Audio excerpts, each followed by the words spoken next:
Et direction d'abord la Côte d'Ivoire où les agriculteurs ont plutôt le sourire. Un taux réduit de TVA sur certains produits agricoles et aussi sur certains intrants est entré en application. Zeynep Dosso, explication à Abidjan pour Médien TV.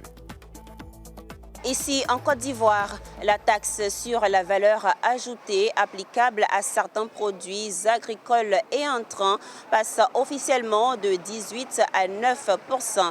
Une information donnée par la Direction générale des impôts à l'issue de l'entrée en vigueur de l'ordonnance 2026-03 du 7 janvier 2026. Ce taux réduit effectif depuis le 17 janvier 2026 vise à atténuer l'impact de la réforme fiscale sur les acteurs des secteurs concernés et à leur permettre une adaptation progressive. Les opérations concernées portent sur les fibres de jute et de sisal, les aliments pour bétail et les animaux de basse-cour.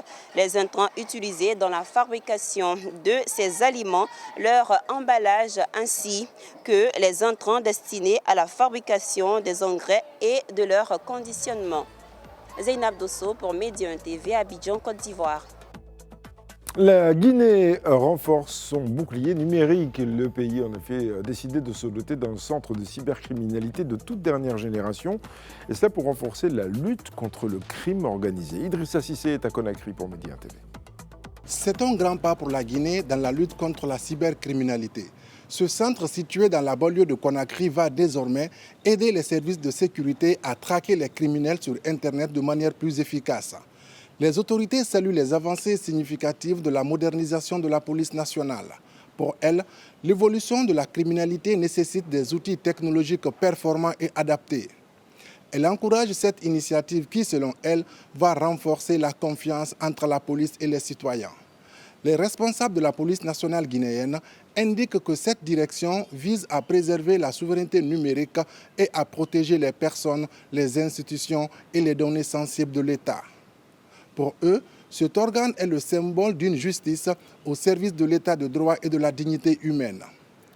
À travers donc cette initiative, Conakry montre clairement sa volonté de doter le pays d'outils modernes et efficaces pour faire face aux défis sécuritaires actuels liés aux nouvelles technologies. Idrissa Cissé, Conakry pour Médien TV. Au Niger, les habitants de la capitale célèbrent le centenaire de Niamey, une année de festivités pour honorer ses pionniers et affirmer son regard tourné vers l'avenir. Jean-Djibril William est à Niamey pour Médien TV. 1926-2026, la ville de Niamey célèbre cette année son premier centenaire en tant que capitale du Niger. Il y a donc 100 ans, en décembre 1926, le Niger, alors colonie française, opérait le transfert de son chef-lieu de Zinder au sud du pays à la localité de Niamey. Un siècle d'histoire mais aussi d'héritage que les autorités de la capitale ont ainsi prévu de célébrer tout au long de cette année 2026. Il y a une semaine, plusieurs délégations venues des 8 régions du pays avaient été invitées à prendre part à la célébration du lancement officiel des festivités commémoratives.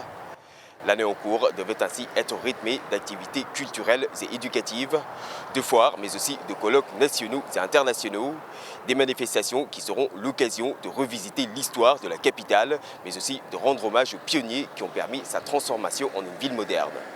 Mais pour les autorités locales, la célébration de ce centenaire est aussi l'occasion d'écrire une nouvelle histoire. Le ministre nigérien de l'Intérieur l'a d'ailleurs rappelé à travers le thème « Niamey, 100 ans d'histoire, de résilience et d'avenir ». Une marque de reconnaissance des sacrifices consentis, mais aussi un engagement pour construire et projeter Niamey comme une capitale de référence dans la sous-région. Jean-Djibril William, à Niamey pour Médien TV.